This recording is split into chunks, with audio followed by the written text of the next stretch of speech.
Hey, welcome to Scratching the Surface. I'm Jarrett Fuller, and this is my podcast about design criticism and practice. On this week's episode, I am talking to Juliette Cezzar, who is a designer, writer, and assistant professor of communication design at the New School's Parsons School of Design.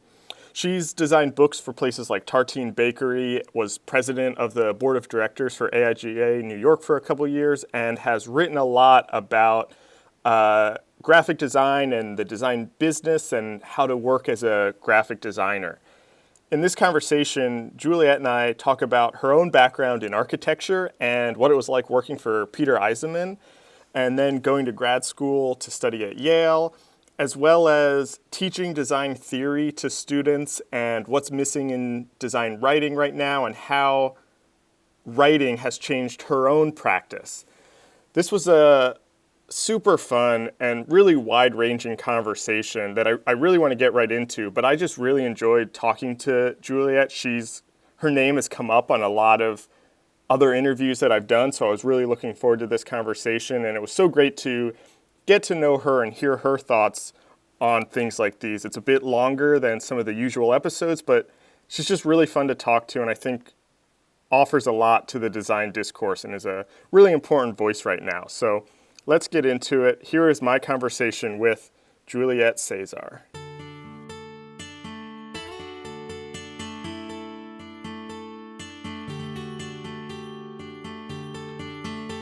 As much as I would love to talk about your background, I don't want to spend that much time because I do think that Great Discontent interview actually kind of covers a lot of what we would have talked about. So I would just direct anyone, who is listening to this to just, pause, read that, and then come back. But the one thing that wasn't there, or that I didn't get from that I think might be a good place to actually set up all of this is, I'll give a quick summary. You had studied architecture, kind of fell into design, worked as a designer basically, but something that was interesting, and you worked for, or you wanted Peter Eisenman.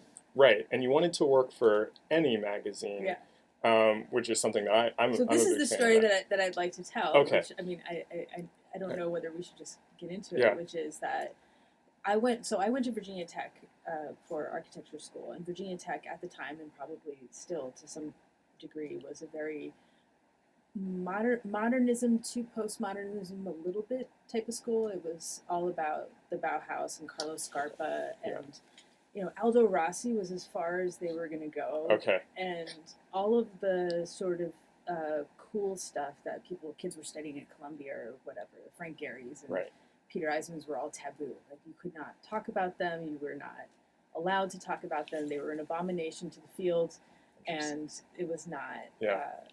It just wasn't the order of the day at the time. And I went to architecture school from 91 to 96. So this is the early 90s. Okay. And so my third year in architecture school, we had to do a case study, and I did a case study on the Holocaust Museum in Washington. Yeah.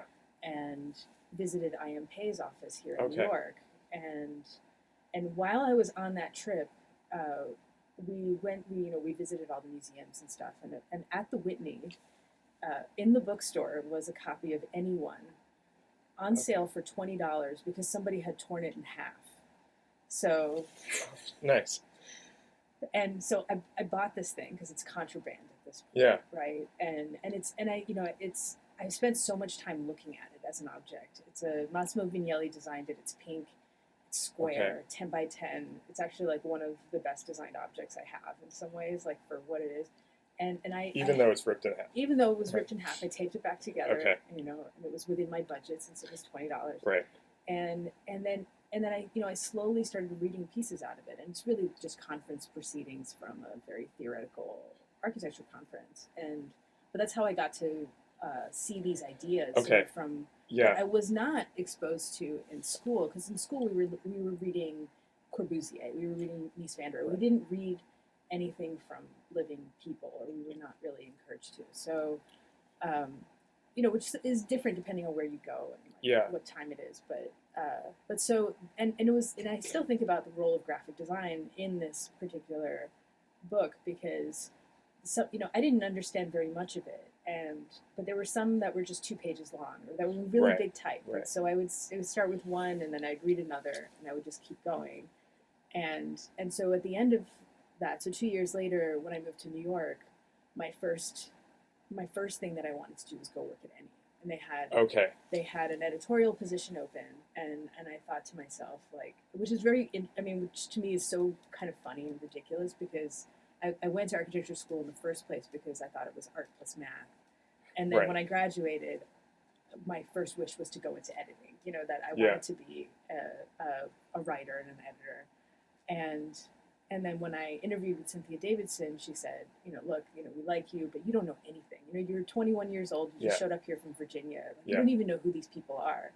And I mean, so this is actually great, because this sets up two of the first questions that I had for you. And one, I'm going to just give them both to you now, and you can kind of pick how you want to answer them. But one is, I was interested in, that didn't come across in that Great Discontent interview, is you applying for this job at Any, where your interest in architecture theory came from.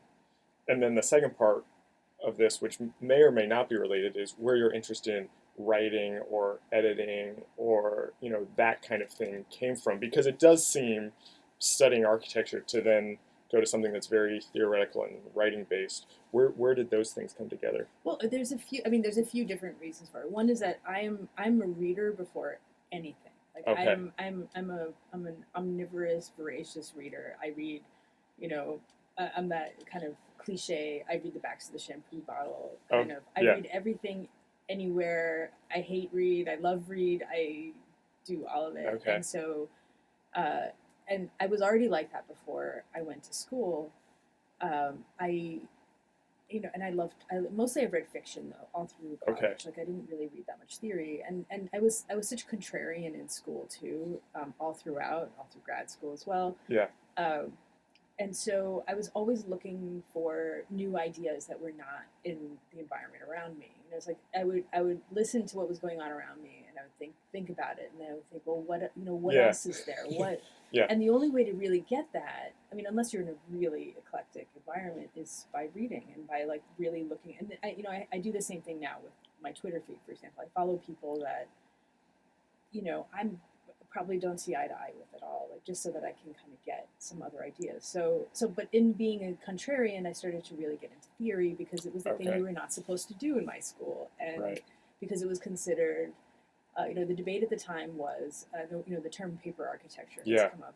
The debate at the time was that to be a real architect, you really had to understand, the meaning of the material, like what does the brick want, the sort of total Louis Kahn, there's a right way and a wrong way to do it, and either you're earnest about it or you're not, and all this stuff, all this puffery of people sitting around writing or making projects that aren't going to be realized is just a masturbatory waste of time. And so I was like, but what if it isn't?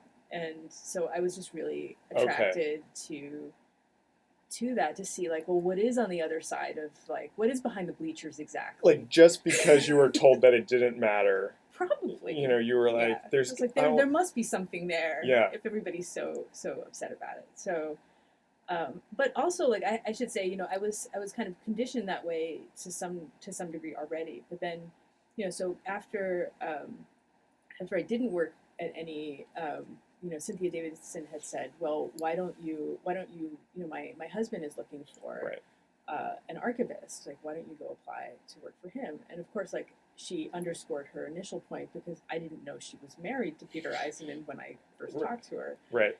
And so, but then in the process of working for him, I was the all around, like, I was everything from the person who fetches the umbrellas to the person who does all the PR for the office. I traveled to Munich and Istanbul to, like, set up exhibitions. Like, I was both, like, king and pauper in the office all the time. But an important part of it that I never really talk about too much, but which is kind of important, is that Peter taught at Princeton and at other schools as well. And his method, he didn't allow his students to take notes. So what he would do is he would lecture, he would record his lectures, and then he would give the tape to me, and then I would transcribe it every week. So I got a completely crack education in the Peter Eisenman version of architectural theory by transcribing the lectures, and which is a very weird way to read or it's learn kind or of write. amazing, though. It's the weirdest. I mean, the transcription itself is like the weirdest thing you can do to your brain, and also during the process, you know, like I had come in thinking, oh, you know, here's this famous guy. I mean, I'm talking to you from like a 20-year-old's perspective. Right. You know, here's this famous guy. I'll find out that like really it's all smoke and mirrors, but you know, he did really turn out to be one of the most. I mean, still to this day, like definitely one of the top smartest people I've ever met ever. Yeah. You know, I mean, he had a brain that was like just ate everything around it basically. Right. And so it was really interesting, or I got a very front row seat to that. Were you ever thinking that you wanted to be an architect? Like at this point, were you still thinking that you were eventually going to be an architect? I believed that I was going to eventually be an architect for a long time. And like my plan when I went into the office was that I would do that for a couple of years. I would apply to graduate school in architecture, and you know it all kind of unfold from there. Right. But then in the process of it, and some you know there was a certain point at which like I had left the office, and I was working at the Museum of Modern Art in their graphic design department. Right. And like all these things kind of came together, but there was a specific moment where I was still doing freelance work for Peter's office, and I met with him, and you know, and I had been doing graphic design in that office the whole time. But you know, he finally looks at me and he says, "Why don't you just become a graphic designer?" And I just thought, graphic designer, like it just didn't sound like anything that I had ever wanted to do, and yet. You know, and it's funny because for years afterwards too, like when people said, like before I went to graduate school, and people said, "What do you do?" I would say, "I'm a book designer," because I wasn't really willing to go all the way to graphic designer. Like I thought graphic designer was just something else, and that I didn't want anything to do with. So, that was the moment of that transition. But it's really when I was working at MoMA too. A woman who was the associate director there, who still is the associate director there, Ingrid Chu, she had gone to Yale, and she was the one that kind of kept pulling me aside and saying, "Hey, you know what? Like maybe you should think about going to school for this and just doing this." And I was like, "No, you know, I'm just doing this, you know, as a freelance job. Like I'll be fine. I'll make it out." And she was like, "No, maybe you should." So this is exactly what my next question was going to be: is when did this idea that you should go to Yale to study graphic design come in, or how did that happen? Well, after being kind of resistant for so long, or well, it happened exactly in that order in some ways. It's like right around that same time that she was suggesting this. And, you know, Peter was saying, like, why don't you just be a graphic designer? Which I was, like, very emotional about, too, to some degree, to have my architect boss, like, who kind of rules the architectural world, say, you know, there's no place for you here. Like, why don't you go somewhere else? You know, like, it wasn't exactly a compliment, you know, that he would say that.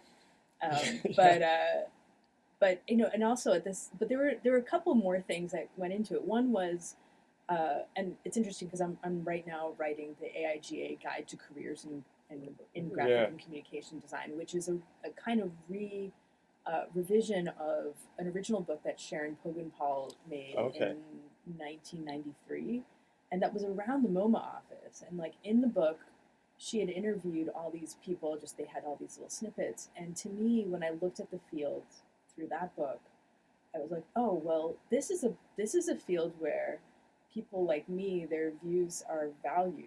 And, you know, whereas architecture felt like there was no, like the best I could do was be, that I would always have to work for somebody else. And the best I could do was either, and if I wanted to be independent, I would have to marry another architect in order to be. And I like, in some ways, like looking back on it now, I think, you know, that was naive of you to think that you couldn't have done it on your own. Like there's plenty of people who did do it on their own and they did just fine. Yeah. But that was, you know, because there was so much consternation at the time. And again, this is the 90s that women were not being recognized or respected, which is ongoing, you know, obviously. But like the way that I read that as a 20-year-old woman was not like, yeah, like let's go for it. I read it as you should get out like while you still can. Yeah. And like there's no place for women here, so like why don't you just go? And so that was like part. So that was one part of it. The second part was the people I was working with at MoMA, which is they were all really nice, Yeah. you know, and they were just all really good people. And I will say, like, as much as I can get grouchy about the field or different ideas within it, when as compared to architecture, no matter what, designers are much nicer, and they're much nicer to each other, and they're much nicer to other people than any of the people I worked around in the architecture world. So, in that's the trade-off almost of had the things that are given up. But I mean, what's interesting is, so I make that decision to apply to Yale. I get into Yale, which is like also kind of, I mean, everybody who gets into Yale is always thinking somebody must have made a mistake. It's always underlining thought. But I did not. I mean, I didn't do any research. It was already hard enough for me to go ahead and make that move to just apply. And to think about it, that I never really thought about what graduate study in graphic design would be like. I didn't really talk to anyone. I didn't really go. So I thought that it would be exactly like going to architecture school, like for an MArch. Either at Yale or Princeton or wherever, except it would just be transposed to this completely different topic. And so it was kind of like same ice cream, different flavor. It was going to be, we were going to be doing a lot of reading and writing, and there was going to be this complete kind of generalist, multidisciplinary sort of thing. And I was really shocked the whole time I was there for what it actually was. So what was it? So I mean, and it's very similar now, and I mean, and I'm in a position now where I would even defend the right for these programs to exist in ways that other people really don't anymore. But I mean, it was set up as an MFA program, so you made work all the time. You brought in work 4 days a week for a 6-hour crit every week, right? And you sat there and you talked about it. And you defended it, and it was just like it was 24 hours of critique every week, and then all the rest of your time taken up making work. And and I was, I was completely thrown by it because it wasn't what I was expecting. I was so embroiled in the commercial world already too. Like I was still freelancing all through school, which I've heard has been banned like several times like since then, probably from my example. And I had a really hard time. I had a hard time in a couple of different ways. One is like I was 25 and being 25. The second was I had a hard time reconciling that I was at Yale. Like I would always joke that I was expecting everybody to be in robes or something. It was just my my feeling that I didn't belong there would always rise up like and kind of haunt me like very regularly. And then the third was that I was so used to and in love with the conversation that you have with someone when you're making a book, for example, that not having any kind of counterpoint in making projects or just like making them on my own was just really enormously difficult for me. Like I was like, what difference does it make if I make it like this or I make it like that? I mean, there's no if I have no other person, and where this was also the period where being the it was so much more prioritized, the idea that you could make graphic design that didn't have to mess with clients or whatever was like still so strong. And I was like, but what's the value of that thing? I never understood it. That's something that's interesting to me because as I've been talking to people, something that's been fascinating to me are people that have this is a little bit different than what you were saying, but I relate very much to that feeling of kind of, why are we doing this? Because the guests on this podcast that have been most interesting to me are people that come from these very kind of high theoretical backgrounds and then are able to put that into a commercial context. And that's very interesting to me in the sense that that's something that I haven't gotten to do. All the times that I've been able to incorporate my writing or kind of my theories about what design should be have all been in, kind of class projects where I have full control over it anyway. And I think there's that interesting key of a client or someone else that you have to have that back and forth with. Yeah, to kind of, or you. I mean, it's just a personality thing, Yeah. honestly. Like, I mean, and that's the conundrum of me altogether. It's like I've always worked alone. I don't really. I'm not a team person Yeah. in general. So, like but yet, like I need somebody else to bounce with, like Yeah. for every single Yeah. project, and it needs to also not necessarily be a positive relationship, which is also a whole other kind of Right. psychological thing. Right. But those are the environment. That's the type of environment in which I do my best work, is where there's some kind of tension between me and another person in making a project together. So, and that's which is cool, and but it was very much missing when I was in school. But the other part that was missing was I really thought that the work that we were making, that there would be this at least background noise of like reading and listening and Mhm. talking about Yeah. bigger ideas, and things have changed. I mean, I will say that too. Like, I was a thesis critic up at RISD for a couple of years, and like there's so much more thinking, writing, reading than there was in my time.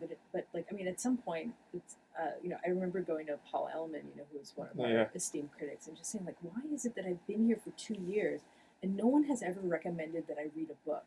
Like, what are we doing that like is only making sense in just this context? And I, and again, like this is 15 years ago. Like, Right. things have changed quite a bit, but it was me rubbing up against a pure art model. I mean, it was like fine arts worked almost exactly the same way, in that it was about discovering your voice and your perspective. And I do think there's value to that. Like, I don't want to come here 15 years later and say like, what a waste. It was incredibly, incredibly valuable, but it wasn't at the time me in it. Like, I was just thrown by it because I just wasn't expecting that. I was expecting something else. What were you hoping to get from readings or kind of writing or that discourse that you were looking for aside from the just making things? Well, I guess I was looking for the same feeling I got from architecture. Like architecture, so Virginia Tech is in Blacksburg, Virginia, which is in the middle of nowhere.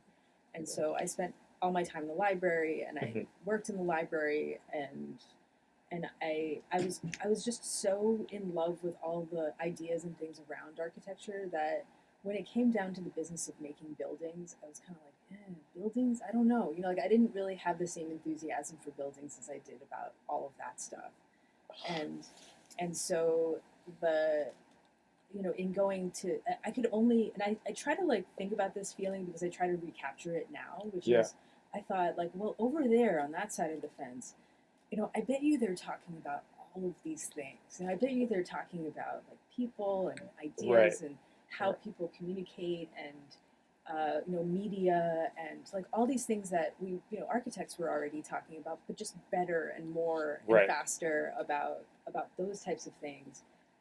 And about the influence of the visual and of language, and it was really surprising to jump the fence and then not be find there. it in that form that I had expected. And I'm still kind of, and what's interesting though is like it is there and it was there. It's just that and I mean, this is kind of a complicated thought in some ways, but it's not that this stuff doesn't exist. It's that the audience for it is not as consistent or lockstep in a way that, if I talk to an architect or anyone who has an undergraduate education in architecture, there are about like 20 things that I can already expect them to know right away. Even like, it's like they will know Mies van der Rohe, they will know Frank Gehry, they will know all these things. Whereas, when I talk to anybody in my field now, anything that I mention, like I can't make an assumption that they know what that is. And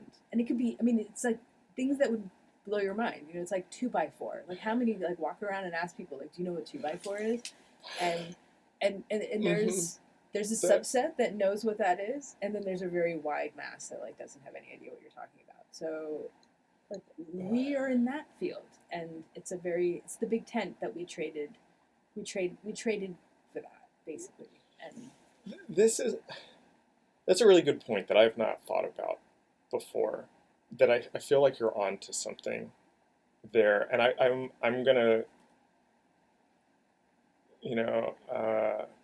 I'm gonna lay all my cards on the table, that I feel like in a lot of ways I was like, and probably still am, almost the opposite of you, where I feel like graphic design could have all of that kind of discourse around it, and I'm the person that's always looking at architecture, and it's like, how do we get that over here?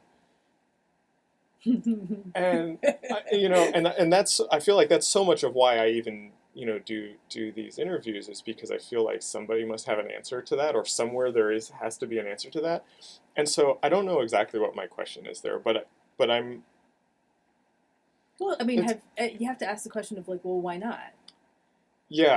And the why not is it, and a lot of the why not, or that I've heard in the past is, well, there's like people just aren't writing, or like that people aren't starting things or whatever. People are writing and starting things all the time. It's the reception, or like the feeling. Like architects are kind of indoctrinated into this feeling that if you don't know what's going on, in this issue's this month's October, that you are lesser than. Like there's a lot of that kind of pressure to at least either be in the know or to look like you are, and that that's a binding thing, in a lot of ways, and like we just don't like we don't have the kind of audience that cares enough about it. So I think that's one thing. The second thing of like why not is, and you've talked with a couple of people about like the sort of economic apparatus, behind and underneath things, like so Peter Eisenman, who I had worked for. I mean, he's actually the most interesting in like that culture in architecture did not develop organically, like in any way. Like, so if you have any thoughts that the people were just like so smart and so in love with themselves that they just magically created this this thing, it's not true. There's so much influence still 30 years later of 40 years later maybe, of the Institute of Architecture and Urban Studies, which Peter had started in the 70s, and all these people that you ever hear talked about, Rem Koolhaas, they all went through the Institute at some point in time, and they were so excellent and deliberate, and I think about this a lot for us. Like they managed to get money and then repurpose it into creating a culture around architecture that wasn't was there. I mean, I'm not going to say there was no culture in architecture before 1970, because obviously that's not true. Right. But like whenever you ask the question of like why not, somebody invariably says, oh, well, architecture's been around longer. And like that's the explanation. But it's been around longer, and there's a lot more architects. It's a bigger field. Those are always the two that I hear. Well, it's most. not a bigger field. Number one, like that put that idea to rest. It is definitely not a bigger field. Graphic design is like 4 times the size of architecture in terms of the number of people who practice. So like that's not true. Yeah, I mean, that makes sense. But the difference is that you just have you it's not a historical thing. You had a very deliberate effort to bring this kind of like smart stuff into the field. All this stuff that made my professors mad at Virginia Tech, of like why does Derrida need to speak at a conference? All the really kind of sock it to them stuff, like that happened here in New York because a very small group of people decided, let's do it. But they also were backed by the money. Like we have those people, like they're all over the place. There's so many smart people in this field. But like there's a story, for example, with the Institute where I think it's Peter who goes to he's going to go ask for money for the institute, and he wants like $500,000, and somebody says like, no man, like don't ask for $500,000, ask for $1 million. And so he goes out and he asks for $1 million from one of his clients or whatever. Maybe it's Philip Johnson. I'm bungling the story, but then they get it. So they get $1 million in 1970 or whatever, and and it's just a story to give you pause that like we don't have a field where any one of our clients especially is going to like give us that kind of money to promote the work that we do or like invite Jacques Derrida to a conference. Like, they're just not going to do it. In fact, all of the people that we work for who have that kind of money to spend, they're going to put it in their marketing budget, and that's the only way you're going to be able to use it. Right. And so, and it's we as a tribe, as a people, like we just don't have the same kind of money. We don't come from the same kind of money. We don't serve the same kind of money. It's just a different field. So I'm going to make a couple connections, and I'm not sure if they're going to fully align, but what you're saying right now reminds me of something that I had just recently been thinking about. I just interviewed this guy, Jack Self, whose episode will probably come out right before this one. And we were talking about kind of something similar. And he said something about architects is we're trained to see everything as architecture, basically. Any type of thing in the world is an architecture problem, basically. And so, talk about, everything from income inequality to border walls to, the environment. Architects are trained to see all of that through the lens of architecture. And how is that an architecture problem? How is that an architecture issue? And I thought that was interesting. The more I thought about that, I realized that I think there's some of that in design. I'm using design in the largest sense there, that, every designer thinks that everything is a design problem, and even this kind of trope that design is problem solving somehow kind of trains you to see everything as a problem that needs to be solved through design. And I want to take that and connect it a little bit, hopefully, to your work as a teacher and as an educator, because the thing that seems to be missing for me in thinking about that, seeing everything as a design problem or an architecture problem, is, and like I said, this is a very new thought, so I don't know if this is going to align exactly, is that there seems to be a difference, and I've talked about this with a lot of people, between kind of your theory and history classes and your making classes, or your studio classes. Here it's structural. Like that's like one of the hardest rows to hoe right there, because like here we have the way that Parsons is structured is that you're not like it's the most anti-silo school that's out there, basically. Like if you're a designer, photographer, or whatever, you actually take very few core courses that are wholly governed by your department. And when I was directing the programs here, it was, and I do think it's an excellent design problem, like the structure of the curriculum in school. Like it's the best problem I've ever worked on. And like one of the downsides we have here, though, is that, and everything's a trade-off. So we have a department of I guess it's, what would you call it? It's the School of Art and Design, History and Theory, affectionately called ADHD. I love it. And one of our many acronyms. And so students take all their history and theory courses there. Like all their history and theory requirements come out of like certain course codes that are housed there. And the advantage is that the people teaching are usually historians and they have PhDs and whatever. The disadvantage is that they are not as concerned directly with any one of the students' like individual trajectories in terms of how they connect that history and theory back to the school. So and we are, in communication design, we are the studio component. And like we're basically, it's not like we would get reprimanded or anything, but we're not really allowed to be teaching any of the history and theory stuff, So interesting. So we do weird backflips. Like we Eugene Park, who's now the director, who's wonderful. She instituted an advanced typography class that is mostly a theory class.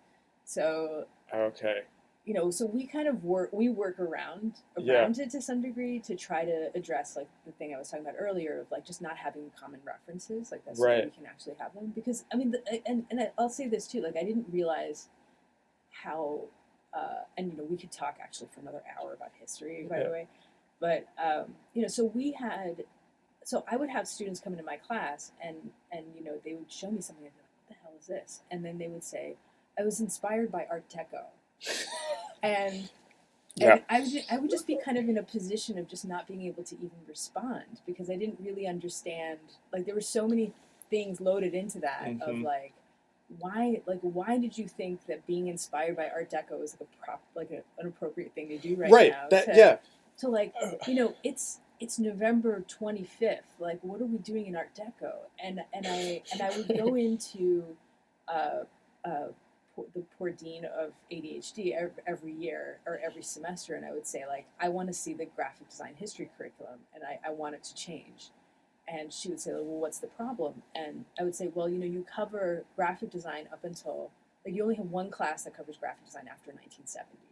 I'm like, I want it to start in 1970. She's like, but what about history? I'm like, I don't care. Like, just get rid of it and just start in 1970, and let's move on from there. And so we would have this back and forth like of trying to figure out like what was actually relevant. And it's not to say that I don't value anything before 1970, but it was just like we had one year we had Hurricane Sandy, and so we had we skipped a class, and so none of my students had history since 1970, and they didn't. But the bigger question too is like we don't really have a structure of like we have this idea that a student should know like this, and this. And we don't really yet, and I have great hopes for education actually. Like I'm more of an optimist than a pessimist really. But we don't have a structure in which a student really knows how to think historically in terms of, well, why is this the way that it is? Right. Like, why are we doing this? Yeah. They don't start with a question. They walk through a bunch of visual things. They are taught by people who are not like them. So the people who are historians also they worry that the material is not interesting to them. So they do things like give them projects like make a project inspired by Art Deco, and then it warps like what we're doing over on our side because we neither have a common language to speak with them, nor do we have a kind of an attitude towards history that says you want to go back and look at that stuff because you want to ask some serious questions like why is the hamburger menu like on the left you really need to like start with something and then keep digging down to find the origin like that's what you really want to do and instead we do this weird this is two things that I've been thinking about a lot that I was curious to you started answering this already but I just kind of want to even simplify it more or boil it down more. And one, there's two things here. One is that design history, and I just talked to Teal Triggs about this also, that design history is often seen as this history of objects. Oh, yeah. And it's exactly what you're just saying. Those Toulouse-Lautrec posters? Right. I mean, burn them all. Like, I don't understand like what that has to do with anything. And meanwhile, by the way, like there's a great book, Post Digital Print. I don't know if you're familiar with it. I teach it in my publishing class, but you can approach the history of like why do we do what we do from so many different directions. Yeah. And especially if you get into the history of technology and the history of communication, all the things that I was hoping to find, Right. Like I wasn't expecting that I would come up from architecture and people would say, our field started with Toulouse-Lautrec when he drew a letter on a painting and it was advertising something. Like, I mean, it really has nothing to do with 99% of the work that we do. It just really doesn't. Well, and the problem with that type of design history, I think, is that the easiest thing to take away from that is the surface level of that, is the style of that. And so you don't think about what was going on in the culture at that time. No. Why Lautrec was important. And like I learned, and this is, I don't know, it's a snob thing to say, but like I learned much more from architectural history that's relevant to the work I do now than I did from that kind of history. I mean, not like, that I know that history all that well. I'll also own up to that, but like art, so like architecture, when you're talking about, it's also the way that it's taught. So architecture, when you're talking about going from, like when you talk about mannerism, for example, it's combined with an explanation of what are the ideas that were happening at the same time. Right. And so like when you're talking about like my understanding of like modernism, for example, is style is such a small piece of it. Like I understand modernism in a very different way, and like my students, like, and I encourage you or anybody else listening to, if they're teaching, to walk into a class that you're teaching and ask them, what is modernism? And like see what you get, because so you'll get answers like, it's making things simple. Yeah. And yeah. And there's no understanding of like there were wars. Something that I wanted to talk to you about was how you think about teaching students about these types of things, because something that I've been thinking about a lot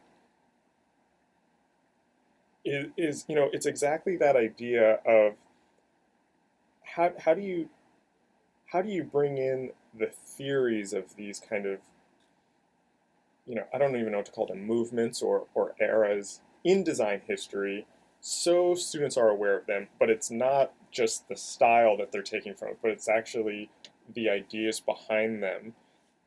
So that's one. But then the second part is, how do you then, or is it even possible to relate those theories to work that you're making today? And the reason, I'll add one other kind of thing just to tie it back to what you were talking about earlier, is I've seen so many students, and this comes back to this idea of seeing everything as a design problem, where it's, a thesis project, and it's, I want to solve X, or I am interested in this, this, and this.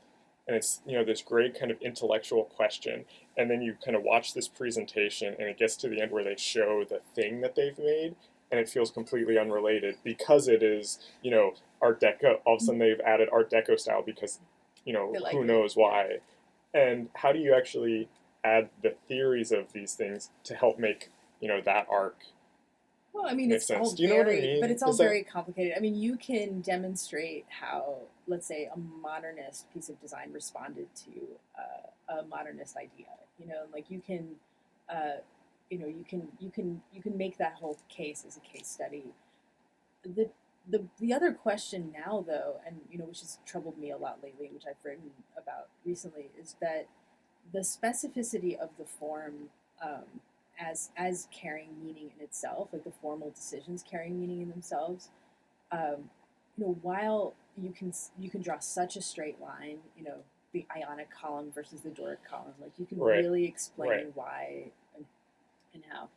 At this point, we're in such a kind of mix and remix and whatever. I mean, the way that these visual forms have gathered and changed meaning over the last 5 years, it's really hard to make a case that if it looks a certain way, it means a certain thing. Like it's just thinner. I'm not saying it's gone, but like the idea that if I make the build, like it's like if I go into the suburbs and I make a building that looks like a giant big white cube, like that actually means something. And sometimes it just means like, screw you, like I'm here or whatever. Yeah.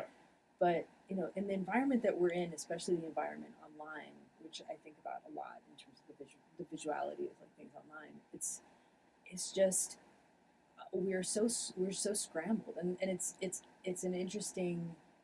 interesting too, like which things we pick up as contemporary design. Like so much of contemporary design is rooted in 1960s and 1970s counterculture. Yeah, and it's almost like when you're old, and you're not old yet, like well, I'm not old yet either, I guess, but like, you get to a point where you're thinking, am I really going to listen to Pavement for the rest of my life? Yeah, right. And it's kind of like that, you're like, oh wow, like, so this is what we're going to, like, this is what a countercultural zine is going to look like for the rest of my life.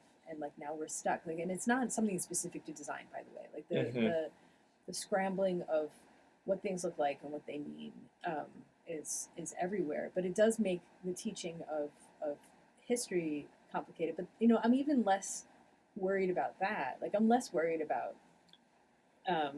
how well you understand your movements or whatever.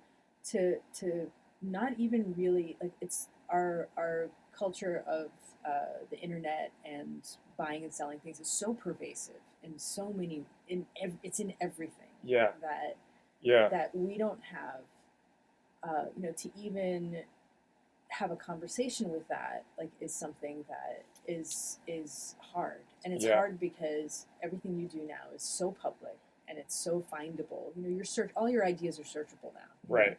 So how are you going to say, I think this sucks, or like I think this is a bad idea, or maybe we shouldn't have um, companies spying on people while they're working. Yeah. I mean, there are people who say it, but as a designer, it becomes really difficult to say. I'm gonna like when the ideas now that I'm interested in, I don't know how those ideas get represented, other than to just like hide in plain sight. Like that's Yeah. like there's no physical or visual cognate to those thoughts in a way that people would be able to recognize it. I think this is a good way to transition this into kind of a larger discussion about the kind of contemporary design discourse, because I think this is an interesting piece. Is how do you even think about talking about designed artifacts when there are all these variables? How do you create a kind of coherent discourse around that?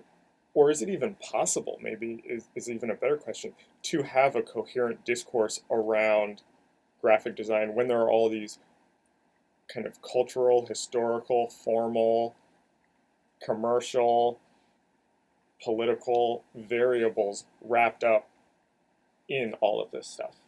Well, you can. I mean, there is one. Yeah. There are many. There are many, many, many discourses. Yeah. They're all very spread out.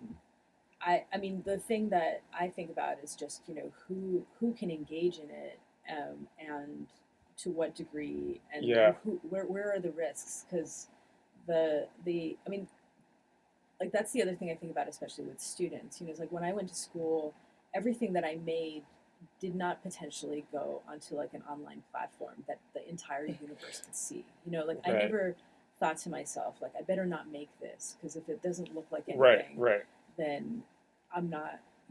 It's like this kind of this sort of meta surveillance, that we put on everybody.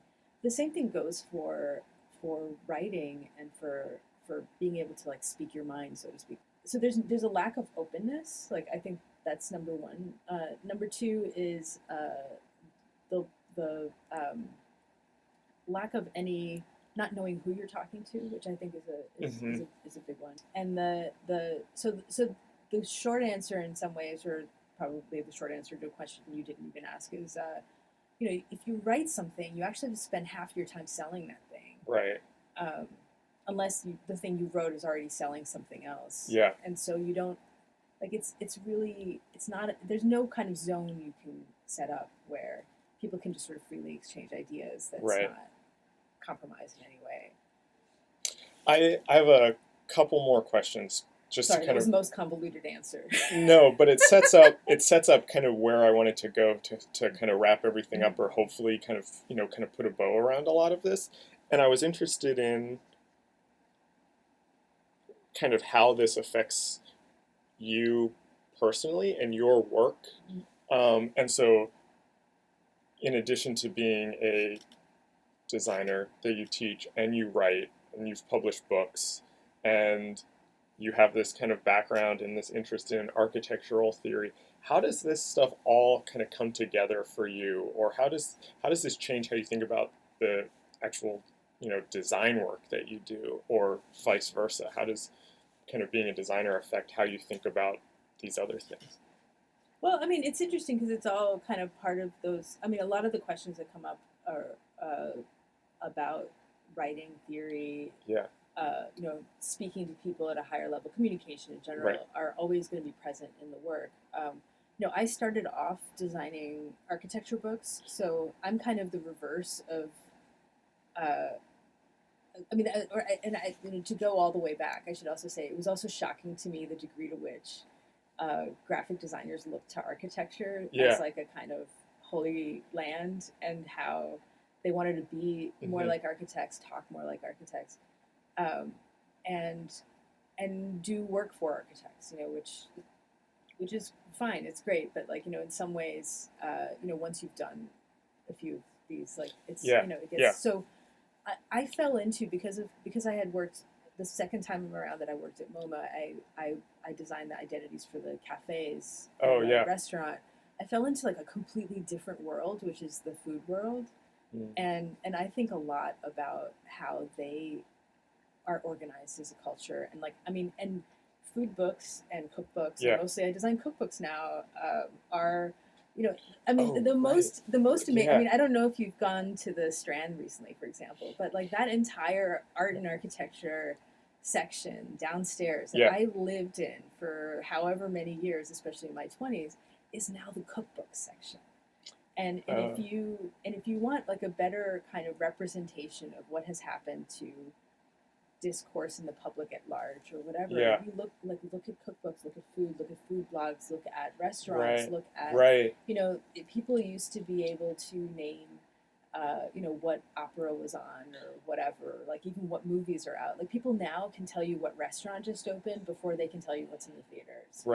And because people as by which I mean like regular educated people or whatever, yuppies, don't, like they're not, they've somehow decided that that's going to be their communication medium to talk about life, and of course like food is great because it's it's also about food in general, and it's very accessible, like there's always like it has all these kind of steps up into it, so that you don't really need to know very much to get into it, but then if you want to really get into it, there's like so much more distance to go, and there's just been a really nice apparatus around talking about food that has been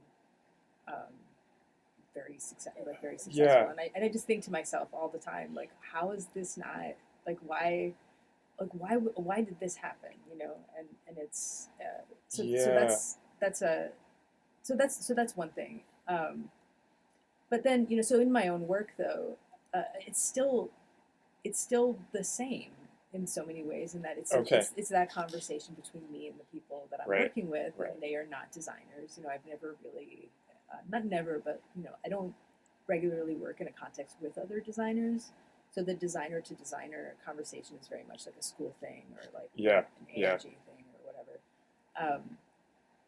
But I mean, in terms of theory, like sure, I'm always thinking about like what does it mean to do it this way or that way, and specifically because I'm in this other world that doesn't already have a preconceived notion of what a cookbook should look like, or what whereas like architecture and art, there's a very kind of set standard for what those things should look like, and so it's really kind of nice and fun to be on this other side. And like now, of course, I mean it's also maybe from doing so many projects over the years, I'm so much looser now than I used to be. Like, interesting. Now I'm just very much, I guess because I have some certain habits of things and like how I do things, but when somebody says, well, what if we did it this way or whatever, my response now is more likely than not just why not, and what if we change that? What if we do this other thing? Well, I wanted to ask you quickly about your sabbatical that you're on now, or just finishing up, because on your website, I copied this down because I really like the phrase that you have on your website about what you're spending your sabbatical on. These are your words: researching pathways in the relationship between design and the transmission of cultural ideas. I kind of want to just kind of briefly hear what you're thinking about and around that, because I feel like a lot of that is so much of what this has evolved into, and the type of criticism that I'm interested in is not, and you've listened before, so I'm not interested in the let's critique the logo, the new logo, or whether the kerning is good or bad, but what is kind of being communicated, or what is representing, or how is this what ideologies is this promoting or not? And that sounds very similar to what you're spending your time on. Yeah, I mean, it's very similar. I mean, I thought a lot about how to word that because it's also a way of keeping things open. Like transmission of cultural ideas, like basically at root, and this is the benefit of sabbatical has been that I've been free to read whatever I want. Like I just have spent a lot of time reading, and like I'm just really interested in the whole question of how does a thought in my mind become a thought in your mind? Like how does that happen? And how has the way that happens changed over the last whatever millennia? And there's so many good things written about that. And it's also because the once you have an idea, once you have an actual and by idea I don't mean like thing you imagine in your head that you're going to sell to someone someday. I mean like way of looking at things, like perspective. It never goes away. You can't undo it. You can't unhave that idea. And we are in a time right now where the promise of the internet to make a completely like even and equal idea marketplace has obviously not come to pass. And so I'm really interested in what is there, how do people put ideas into other people's heads, and what are ways through it, around it, under it, that because if anybody's going to be able to play in that space, it should be us. And this goes back to the whole the transcriber like that you're so familiar with the mechanism itself that why aren't we coming up with the things that are could we come up with things that are new ways to help people? And this is also to go back to your question of like, why don't we have like a robust theoretical? I mean, the question that you might also want to ask is, who does it benefit for us not to have that? And the people that benefits the most is like anybody selling a degree to anybody across the United States with a promise that it's going to win them like a happy future or whatever, when that person has kind of no interest in design really and like is just kind of hoping that a degree will get them somewhere. And like that business is so much bigger than the business of actually making design. And so like the anti-intellectual tide that runs through this field, which I'm sure you've seen. I mean, it's interesting because like you kind of took a very small sliver off the top, but there's a real resistance to the idea that you should have an elite group of people anywhere in the field, or always has been, by the way. I mean, it's in my experience. I'm not 100 years old. I don't know what happened before. The idea that there should be like anything elite about it, that there should be people like talking about ideas that aren't like directly connected to practice or benefiting a client or something like that. Like that feeling, it's just shot through the whole field. And you run up against, it's a resistance you run up against all over the place. But the most interesting thing is that you run up against it the most in schools. And you run up against it in schools because the prospect that you would, for example, like not admit somebody into a graphic design program, like to most people is like ludicrous. The idea that here is this engine for the school for the most part that is just a money-making machine, and that you would limit it in any way is like, why would you make it? And then there are all these kind of almost I mean, sometimes these words are used in a good way and sometimes they're used in a bad way, but the just it's always considered like opening up the field, or like the Big Tent, or the it's like anything could be designed and anything that you do could be good because you did it, and so those sorts of ideas, and this goes all the way back to the whole like, why does architecture have it? Architecture doesn't do that. Architecture has a very strict undergraduate, with very strict standards, a very lockstep curriculum across schools. It has a reputation for being difficult. There's so many things about it, basically, that it intentionally keeps itself as being like a level above. It intentionally puts itself there, deliberately. And like, there's a great, Alexandra Lang posted this. It was a review of an online class that K. Michael Hayes gave. Oh yeah, Did you yeah. read it? I didn't. I saw the tweet, or I saw the link to it. I haven't read it. If you want to understand the difference, like, you should read that review, because there's a benefit to speaking at a level that everybody can't understand, and then there's a benefit of always, whenever you see something like that, wanting to shoot it out of the sky. And unless it becomes less lucrative to give people graphic design degrees, and mind you, I'm implicated in this, right? Like, you're never gonna be able to really have people feel like it's okay to have that. Like, it's never going to be. So that's why we can't have nice things. Right, yeah. So this is a nice transition into my final question. That is the question that I ask everybody. And for you, I'm going to make it into two parts to tie it back to what you were just saying.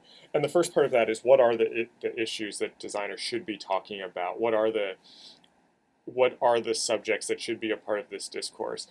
That's the question that I ask everybody. I want to add a second part to that, which is how do you make those subjects accessible to people, so it does, to other designers, so it doesn't come across as elite or pretentious or overly academic, that it's not relevant to the work that we're doing. You know what I mean? Like, well, which is the whole project of everything that I write, is that like, how do you like, I'm almost more interested in writing the how to draw with the pen tool and Illustrator manual that somehow also incorporates bigger, better theories of the field, than I am in going the other way around. And I do think it's possible. I think good writing, good teaching, good everything has a level, like, has the steps to come into it, like, where, okay, like, if I know how to make a cheese sandwich, I can read this. But then, if I want to up it, not only in terms of the constellation of things that are available, but also in terms of the object itself, like having different entry points, and not, because nobody's required to read the whole thing of anything, so like, how do you actually pull people in? I think it's just really necessary. Like, there's so many good examples of it. And also, like, the question of relevance to the outside world as well, which, like, one of my favorite things that I've read is Atul Gawande. Like, I don't know if you've read any of his books. Yeah. And, like, every time that I read one of his books, like, I just want to cry, because it's like, here's a guy writing about medicine, about being a doctor, and I'm not a surgeon, but everything that he says is relevant to what I do. And we don't really think that way so much. Like, we don't think about how relevant we don't think about what we know. Like, we don't think about what we actually do. It's like, we keep thinking, like, well, what am I going to say about, like, the shape of the S and the logo, or whatever, that's going to make that interesting for somebody. And instead, like, we never talk about what it means to always be the person who's there as a kind of midwife for somebody's idea, or to their book or their business. Like, we don't really, the things that we observe in terms of how people make their decisions, and, like, how people do things together, or whatever, like, we haven't really figured out a reason or a way to express those things. And part of what my hope for the whole sabbatical, and this is to actually answer part one of your, like, so sabbatical, I started out last June around this time, and my first thought was, I could make a run for it. I was like, I could go and study radiology or something, or whatever. Like, I could do 1 year or something, and, like, just scram, at this point. And then when I started doing interviews for this book, I started to think about, like, actually, no, like, I really do I like it here. I want to stay here. And I like the freedom that this field gives to learn whatever you want, wherever you are. And, like, that's something that I'm not going to get everywhere. And for that matter, like, it also kind of let me kind of fall back in love with being a teacher too, or being part of an institution of like, wow, like if I'm really curious about the history of design education in the United States, or if I'm really curious about how brains work in terms of organizing visual thoughts or whatever, I have a license to just go, like I have an okay to just go ahead and like do that. Like as long as I write it down and I make it useful, like I can actually go learn whatever I want. And like there's not and the same is for design work. I mean, all you do as a designer is learn. And you learn about other people for the most part, and like how they do things and why they do things, and it's really pretty cool. So I mean, I don't mean to be so Pollyanna-ish about it, but like there are things. No, there are things. And I mean, I love that. I feel like I like kind of ending this on that kind of note actually, and I really like what you're doing and the way that you're thinking about it, and thank you also for listening to the podcast, and I'm glad that we finally got to sit down and do this. So thank you so much. And I mean, and I will, as I told you before we started speaking, just say like thank you for sharing what is essentially your research, with everyone as you're doing it. It's just it's a nice thing for somebody to take on and put in the time to ask these questions, and we learn with you, like as you're learning. Yeah. It's like actually a really great thing. Oh, thanks. That means a lot. That really does. This episode was recorded on May 12th, 2017. Our theme music is by Andy Borgasani. We're on Twitter and Instagram at Surface Podcast. You can find us on Apple Podcasts and SoundCloud, and at scratchingthesurface.fm. Thanks for listening.